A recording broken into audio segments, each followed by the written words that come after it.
అండి, అందరికీ నమస్కారం. మన సైబర్ క్రైమ్ అనేది రెగ్యులర్గా వింటూ ఉంటాం. చాలా చోట్ల ఫోన్ల ద్వారా జరిగిద్ది, లేదంటే ఫోన్లు చేసి మనల్ని ఏటీఎం కార్డ్ పిన్ నెంబరు, లేదంటే మన Aadhaar number, ATM card last 4 నెంబర్లు అడుగుతూ ఉంటారు. కానీ కొత్త రకంగా స్టార్ట్ చేశారు.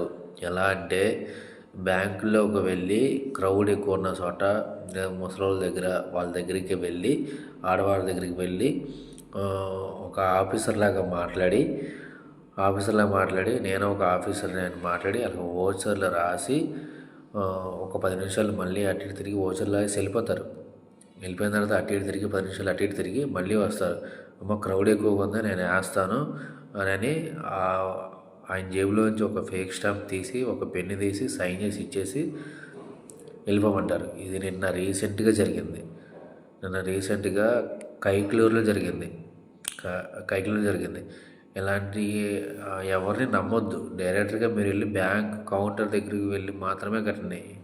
ఎనీవే బ్యాంక్ అయినా కావచ్చు, లేదంటే పోస్ట్ ఆఫీస్ అయినా కావచ్చు, ఎక్కడైనా కావచ్చు. మీరు బ్యాంక్ దగ్గరికి వెళ్ళి మాత్రం కౌంటర్ దగ్గరికి వెళ్ళి మాత్రమే కట్టండి. రిసిప్ట్ ఇస్తే తీసుకోండి, లేదంటే పాస్బుక్ ప్రింట్కి ఖచ్చితంగా వేస్తారు, లేదా మొబైల్కి మెసేజ్ వస్తుంది.